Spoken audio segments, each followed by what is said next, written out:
Sabe, hermanos, el Dios de la Biblia tiene un método muy especial para recordarnos muchas cosas. Los métodos audiovisuales no fueron creados por la pedagogía moderna, sino fue Dios el que estableció los medios audiovisuales. Y regularmente Dios nos advierte que cuando nos olvidamos de lo visible, ¿cómo vamos a recordar lo invisible? El título de mi sermón es Olvidando lo visible. Y me gustaría que me acompañaran a Josué, capítulo 24, y leemos los versículos del 19 al 28 en esta tarde del Señor. Josué 24, versículos del 19 al 28. Olvidando lo visible. Y dice así la palabra de Dios. Entonces Josué dijo al pueblo: no podréis servir a Jehová, porque Él es Dios santo y Dios celoso. No sufrirá vuestras rebeliones y vuestros pecados. Una traducción más al español moderno: no soportará vuestras rebeliones y vuestros pecados. Si dejaréis a Jehová y si viereis a dioses ajenos, Él se volverá y os hará mal y os consumirá después que os ha hecho bien. El pueblo entonces dijo a Josué: no, sino que a Jehová serviremos. Y Josué respondió al pueblo: vosotros sois testigos contra vosotros mismos de que habéis elegido a Jehová para servirle. Y ellos respondieron: testigos somos. Quitad pues ahora los dioses ajenos que están entre vosotros, e inclinad vuestro corazón a Jehová, Dios de Israel. Y el pueblo respondió a Josué: a Jehová nuestro Dios serviremos y a su voz obedeceremos. Entonces Josué hizo pacto con el pueblo el mismo día y les dio estatutos y leyes en Siquén. Y escribió Josué estas palabras en el libro de la ley de Dios, y tomando una gran piedra la levantó allí debajo de la encina que estaba junto al santuario de Jehová.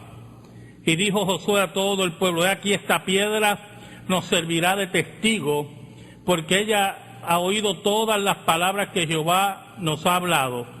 Será pues testigo contra vosotros, para que no mintáis contra vuestro Dios. Y envió Josué al pueblo cada uno a su posesión. Oramos. Buen Dios, tú que gobiernas sobre todas las cosas, te damos gracias en esta hermosa tarde que nos permites nuevamente exponer tu palabra.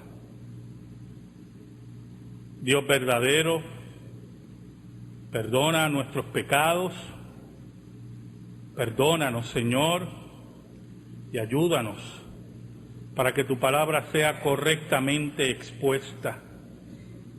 Escóndenos bajo la sombra de la cruz y que tú seas adorado y bendecido. Te lo pedimos, Señor, humildemente, en el nombre de Jesús. Amén y amén. Olvidando lo visible. Saben, hermanos, el último zar de Rusia fue Nicolás II. Y es interesante la vida de esta familia de reyes rusos, los zares, principalmente esta última familia, por un personaje muy importante en la vida de los zares, principalmente en la vida de la emperatriz Alejandra. El cristianismo se divide en diferentes ramas. Hay una rama en particular que reclama ser la única iglesia de Cristo. Esa rama se encuentra, su sede en el Vaticano. Y ellos reclaman ser la única iglesia fundada por Cristo en Jerusalén. Pero del Vaticano salen tantas locuras que una más pues no nos sorprende, ¿verdad? Pero hay una iglesia que nosotros también conocemos, una rama adicional del cristianismo, que son las iglesias ortodoxas.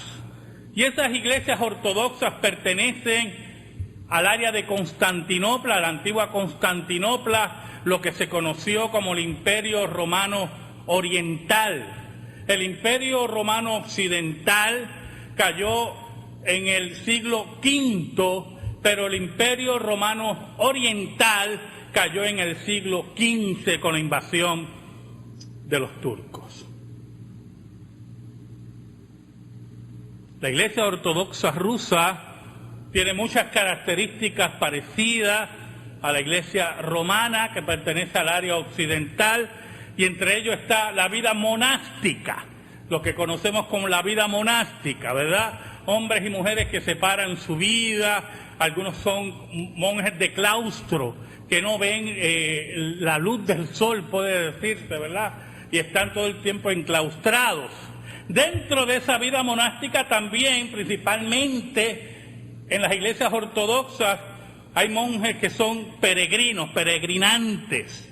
Muchas veces pasan días y no ven un buen baño y son considerados santos.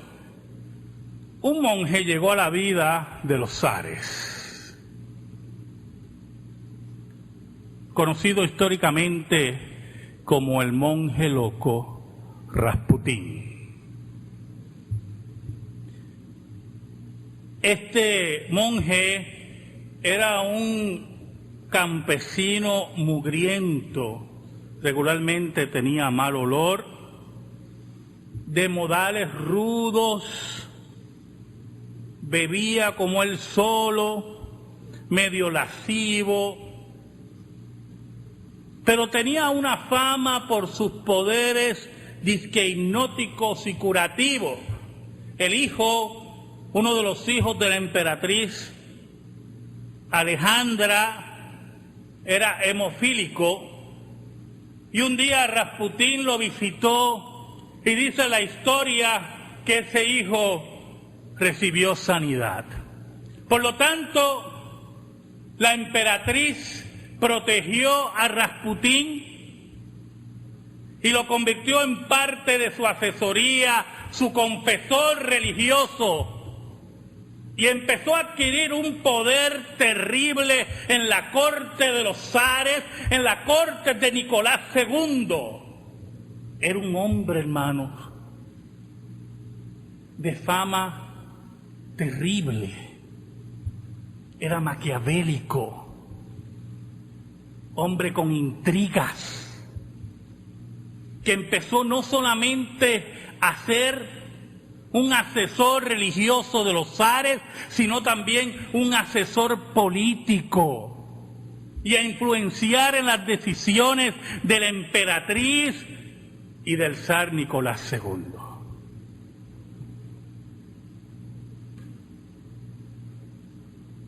¿Saben, hermanos? Rusia estaba pasando a finales del siglo XIX por momentos políticos significativos. Había llegado los escritos de Marx a la Rusia que conocemos, y habían grupos que se habían ya identificado con las ideas comunistas y que buscaban en cierta medida retar la autoridad de los zares. Los tiempos visiblemente estaban indicando que la época de los zares estaba terminando. Pero detrás de los zares estaba Rasputín, influenciando a Alejandra, buscando castigos contra aquellos que lo odiaban. ¿Sabe? La vida de Josué estaba terminando. Y Josué sabía qué clase de pueblo era Israel. ¿Sabe, hermanos? hubieron 3 épocas tremendas de milagros en la Biblia. La época de Jesús y los apóstoles, la época de Elías y Eliseo y la época de Moisés y Josué. Fueron épocas de oro para Israel, principalmente la época de Moisés y Josué, con sus problemas, con sus trampas de parte del pueblo, pero una época en la cual Dios dirigía a Israel hacia la tierra prometida. Y cuando Moisés no pudo entrar, Dios designó a Josué como el capitán que iba a llevar al pueblo de Israel a entrar a la tierra prometida. Y nosotros sabemos la historia de Jericó y todos esos pueblos que fueron conquistados por Josué, que ha habido mucha discusión en la historia y en la arqueología sobre las hazañas de Josué, que no vienen al caso en esta tarde. Pero ya la vida de Josué se va apagando y Josué se preocupa por el pueblo. Sabía el doble ánimo del pueblo. Es una característica de los impíos, escuche, de los impíos y de los cristianos inmaduros, tener doble ánimo. Yo no sé si usted ha bregado con gente de doble ánimo. Es lo peor que hay. Es mejor bregar con gente que nunca coopera, porque usted sabe que no va a cooperar. Y usted no cuenta con ellos. O gente que siempre coopera. Pero los de doble ánimo, usted ya crea, ¿verdad?, una situación, necesito ayuda, pues voy donde esta persona, pero como es doble ánimo, usted cree que viene, sí, yo te voy a ayudar, y cuando usted llega, no, hoy no quiero ayudarte. Y no se lo dice así. Ojalá se lo dijeran así. Empiezan a crear unas excusas que ni ellos mismos se la creen. Y usted sabe, y usted lo toma en el aire, principalmente a mí, que ya soy un zorro viejo, yo tomo en el aire sus mentiras. Y hago 5 o 3 preguntitas, así de 3 a 5 preguntitas, y caen en sus propias trampas, ¿verdad? Yo me acuerdo que yo tuve un pastor, gran amigo de Diana. Yo le había dicho que yo había sido ordenado anciano en una iglesia, pero como él odiaba esa iglesia profundamente, ese es el término, odiaba. Pues él me decía que mi ancianitura no era válida por unas razones así, ahí tremendo embuste ahí, me dijo. Y yo, pues, está bien, yo vengo y le digo, principalmente él puso la razón de que las órdenes de ese pastor habían sido revocadas, otro embuste, pero está bien. Y yo vengo y le digo, y el bautismo de mi hija, que lo hizo ese pastor, no es válido tampoco porque es por órdenes revocadas, usted no acaba de decirlo. Y ahí se volvió un 8, un espagueti, y usted se ve que estaba mintiendo. ¿Sabe, hermanos? Dios trabaja con gente genuina. Dios utiliza gente genuina. Y yo quiero que usted entienda quién es el genuino. Aquel que está dispuesto a trabajar por el Señor, pero aquel que no trabaja por el Señor, pero está dispuesto al arrepentimiento. Señor, aquí estoy, no puedo, cambia mi vida. Pero los tibios, los de doble ánimo, Dios los va a vomitar de su boca, dice la Biblia. Dios no los tolera. Por eso la exhortación a una de las iglesias en Apocalipsis es que volvieran al primer amor. ¿Y cuál es el primer amor? Aquel de estar dispuestos para el Señor a lo que sea, o saber nuestras limitaciones y doblar nuestras rodillas ante Él y decir, Señor, no puedo, ayúdame. ¿Sabe? Y Josué sabía cómo era Israel.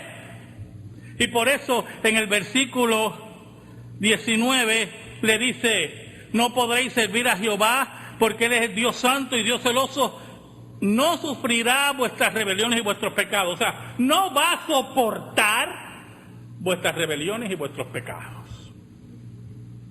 No va a soportar este jueguito que han tenido conmigo desde que yo he estado liderándolos. Oiga, y Josué fue un líder tremendo. Ya había demostrado en la juventud su carácter. Fue uno de los 12 espías que envió Moisés a reconocer la tierra.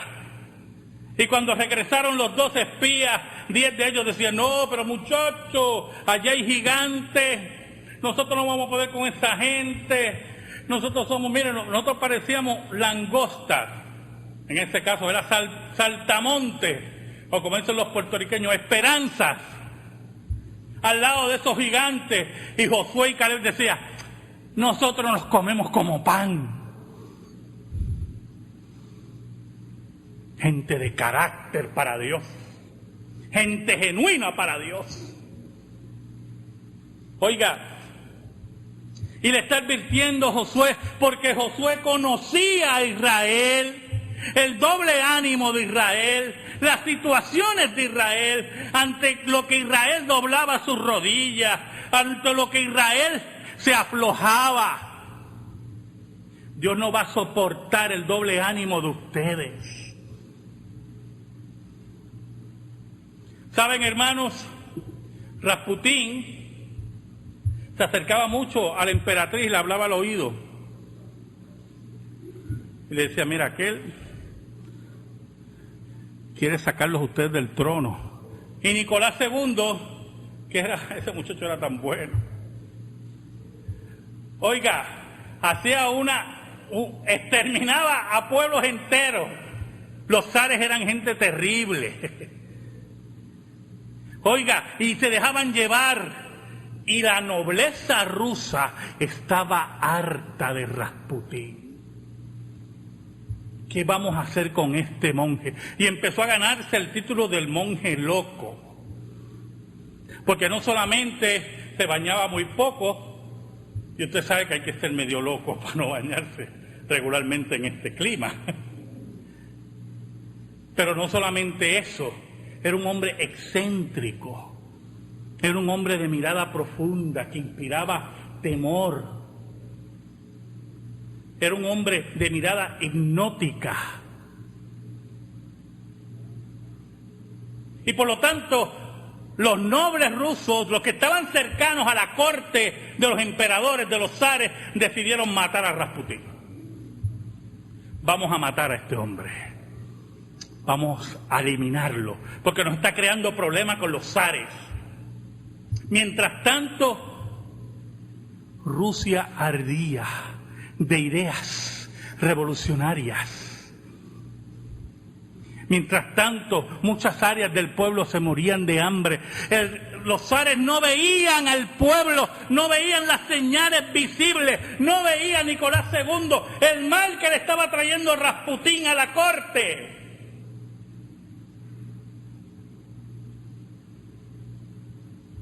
¿Sabe, hermanos? Y cuando Josué confronta al pueblo, el pueblo le contesta lo siguiente. El pueblo entonces dijo en el versículo 21, el pueblo entonces dijo a Josué, no, sino que a Jehová serviremos. Oiga, ¿cuántas veces de Israel oímos eso? A Jehová serviremos, a Él solamente vamos a servir. Y Josué le respondió al pueblo, vosotros sois testigos contra vosotros mismos de que habéis elegido a Jehová para servirle. Fueron ustedes los que eligieron a Dios para servirle. Ustedes ya son testigos, ustedes son la señal visible de que ustedes iban a servir a Dios. Y ellos respondieron, testigos somos. Quitad pues ahora los dioses, dijo Josué, ajenos que están entre vosotros, e inclinad vuestro corazón a Jehová, Dios de Israel. Y el pueblo respondió a Josué, a Jehová nuestro Dios serviremos, y a su voz obedeceremos. Oiga, y Josué entra en un pacto con el pueblo, hizo un pacto con el pueblo para que el pueblo sirviera a Dios, al Dios verdadero. Y ahí estaba Josué como testigo, y ahí estaba el pueblo como testigo. Estaban esas señales visibles de seres humanos que hacían ese pacto, ese contrato para servir al Dios verdadero. Se habían comprometido con su palabra. ¿Sabe? Rasputín sabía muy bien que la nobleza rusa lo quería asesinar. Lo odiaban. Era un hombre terrible, hermano.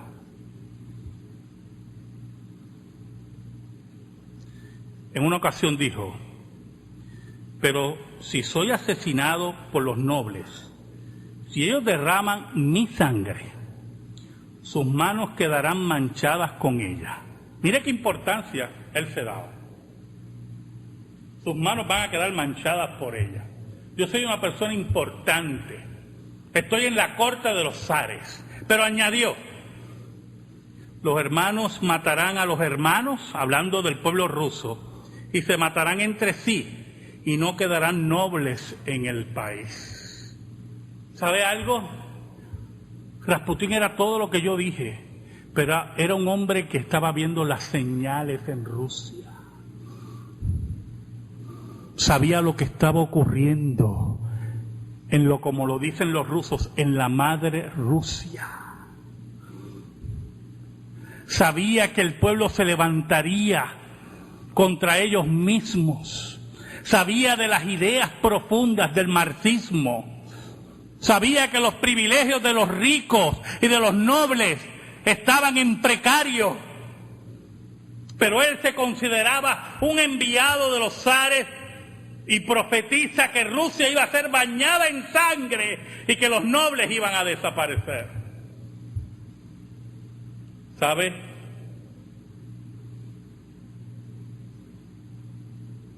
Josué hizo una advertencia al pueblo: si ustedes sirven a otros dioses, Dios los consumirá a ustedes, porque ustedes han hecho pacto con Dios. Y si leemos el versículo 25, dice: entonces Josué hizo pacto con el pueblo el mismo día y le dio estatutos y leyes en Siquén. Y este pasaje es muy importante porque Josué empieza a darle leyes al pueblo, y el versículo 25 dice: y escribió 26, y escribió Josué estas palabras en el libro de la ley de Dios, y tomando una gran piedra la levantó allí debajo de la encina que estaba junto al santuario de Jehová. ¿Sabe cuál era el libro de la ley de Dios? El Pentateuco, o lo que había ya hasta redactado hasta ahí del Pentateuco. ¿Y sabe algo, hermano? Escuche bien, estaba prohibido añadirle al Pentateuco. Estaba prohibido añadirle a la ley de Dios. En el mismo Pentateuco lo dice, que no se podía añadir. Y Josué añadió a la ley de Dios.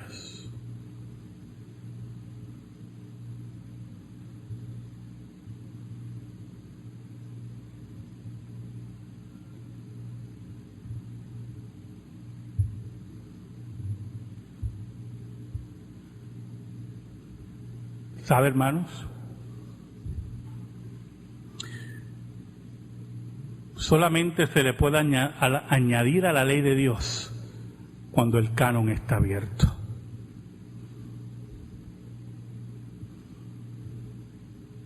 Solamente se le puede añadir a la ley de Dios los verdaderos profetas. Solamente le puede añadir a la ley de Dios Dios mismo. El canon estaba abierto y Josué era profeta de Dios. Y por el canon estar abierto, Dios todavía revelaba, daba revelaciones, por medio de ángeles, por medio de sueños, por medio de profetas. Por eso es que hoy no hay profetas. Por eso Dios no habla hoy por sueños. Por eso Dios no habla hoy por ángeles, porque el canon está cerrado. Porque si Dios hablara hoy por esos medios, tendríamos que añadirlo a la Biblia como lo hizo Josué, que tenía la autoridad profética para hacerlo.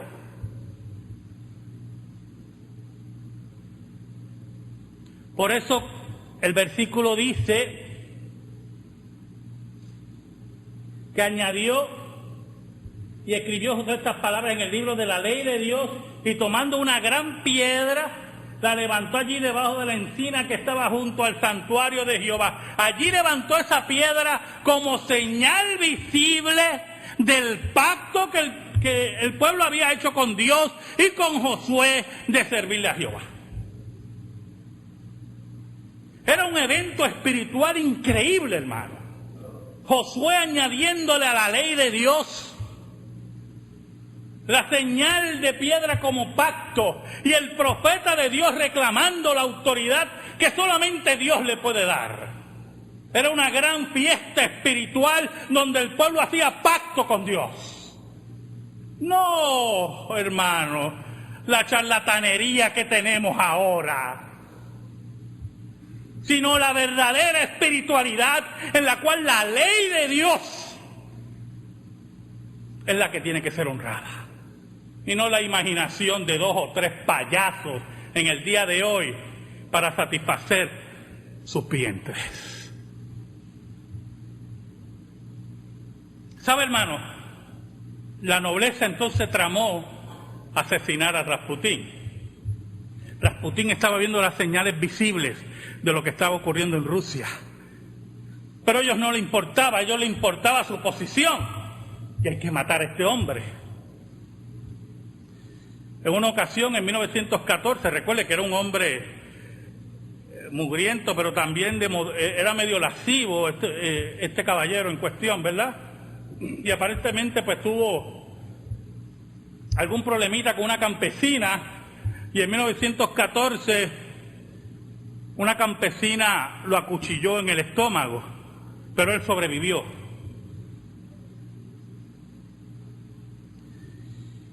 La nobleza entonces decidió asesinarlo. Tenemos que salir de este hombre. Y sabían que Rasputín era un hombre que se aprovechaba de todo en la corte de los zares y buscaba la forma de tener el favor de los zares y comer todo lo que pudiera. Este hombre era tremendo. Y lo invitaron a una comelata, ¿verdad? Al palacio, la noche del 29 de diciembre de 1916. Le dijeron, mira, va a haber una comelata, ven Rasputín para que estés con nosotros. Pero todo el mundo se quedó y dijo, mira, deja que él llegue primero. Sabían que si él llegaba primero y veía todas las delicias, y rápidamente él iba a comer aquí, voy a beber vino, porque él no respetaba a nadie. Pero había un problemita. Todo había sido envenenado con cianuro.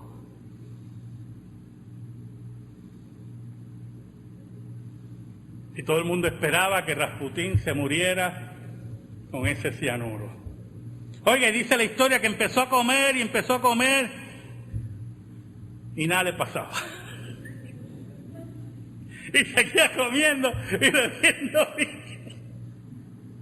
y nada le pasaba. Oiga, cuando llegó uno de los nobles a buscar su cadáver, Rasputín lo miró y siguió comiendo. Y el noble se encolerizó porque vio que no había muerto y sacó un arma y le disparó en la espalda. Y recibió un tiro en la espalda. Y Rasputín cayó en el piso. Y vinieron los otros nobles, y ya olvídate, ya salimos de y lo recogen. Pero de momento Rasputín se levanta, vivo, y ellos dicen, pero ¿cómo es posible esto? Oiga, hermano, pero lo más grande no es eso, que se levanta Y el noble que le pegó el tiro se asustó tanto que empezó a correr y Rasputín lo persiguió a gatas así por las escaleras y más miedo le daba al noble ver a ese monje detrás de él con un tiro en la espalda persiguiéndolo.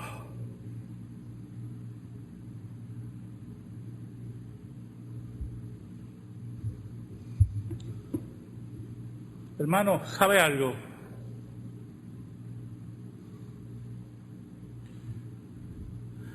Jehová perseguía a Israel,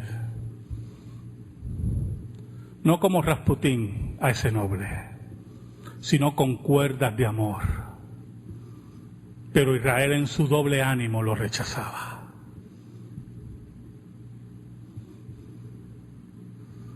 El versículo 27 dice: y dijo Josué a todo el pueblo: he aquí, esta piedra nos servirá de testigo, porque ella ha oído todas las palabras que Jehová nos ha hablado.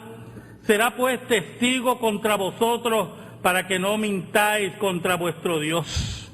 Y envió Josué al pueblo cada uno a su posesión. Posteriormente la Biblia nos dice que Josué muere. Y el pueblo lo lloró terriblemente.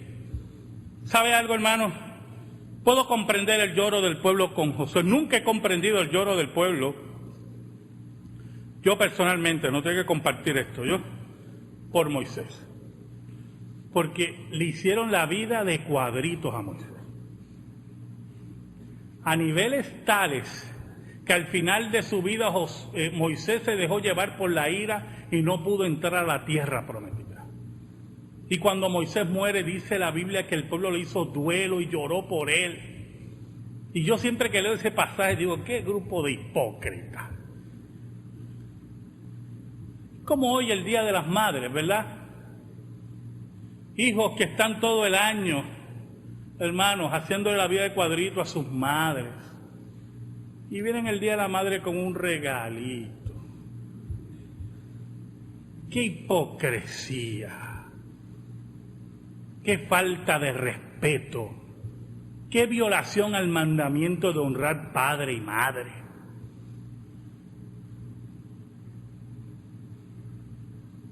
El pueblo empezó a llorar a Josué y es enterrado Josué y entra una época tremenda para Israel.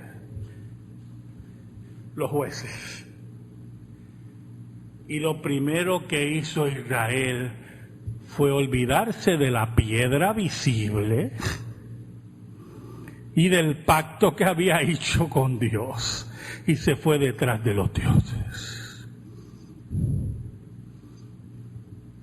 ¿Sabe, hermanos? Rasputín estaba persiguiendo a este noble. El nombre de este noble era Yusupov. No esos nombres rusos, ¿verdad? Que suenan así como a palomitas de maíz. ¿Se acuerda el Jiffy Pop? Yusupov. Pero de momento el noble se viene y le pega 2 tiros más. Y Rasputín cae al suelo. Cuando los nobles dicen, ya está muerto, dice la historia que le cayeron arriba de patadas, de puños y patadas y puños. Y se lo llevaron. Y lo llevaron a un lugar donde las aguas estaban congeladas, ya habían abierto un área, ¿verdad? Y cuando lo van a tirar, notan que está respirando.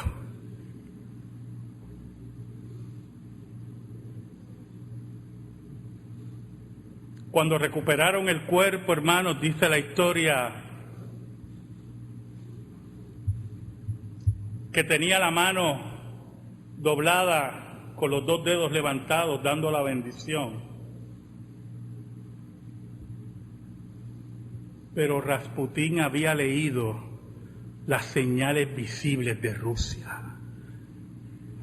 En el 1917, menos de un año, hermanos, de la muerte de Rasputín, los bolcheviques subieron al poder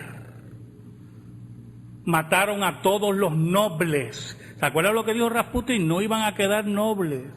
Y mataron al zar Nicolás II, lo llevaron a un sitio alejado y allí lo mataron a él, a su esposa y a todos sus hijos. Porque no leyeron las señales de los tiempos, no leyeron las señales visibles. Israel no leía las señales visibles de Dios. Se olvidó de la piedra, se olvidó de los pactos que había hecho y le había dado las espaldas a Dios. Por eso el apóstol Juan dice, si tú dices que amas a Dios y odias a tu hermano, ¿cómo es posible eso?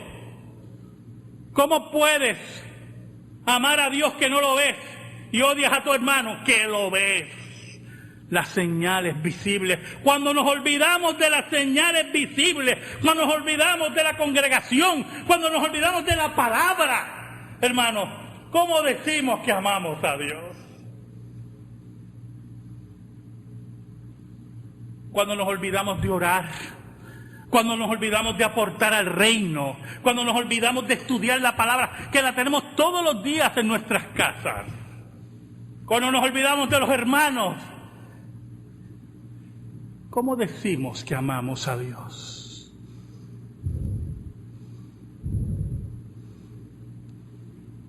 ¿Sabes, hermano? Cuando nos olvidamos de las señales visibles, téngalo por seguro que ya nos hemos olvidado del invisible. Amén. Gracias te damos, Señor. Gracias te damos en esta tarde por tu palabra, única regla de fe y conducta. Atesórala, Señor, en nuestro corazón y en nuestra vida. ¿Cuántas veces te fallamos? Pero tú no nos fallas, tú nos amas tanto. Oh, Señor, esa señal visible, la cruz del Calvario, que brille siempre en nuestros pechos, que brille siempre, Señor, en nuestra mente, en nuestras mentes, Señor, en el nombre de Jesús. Amén y amén. Estamos en silencio, hermanos.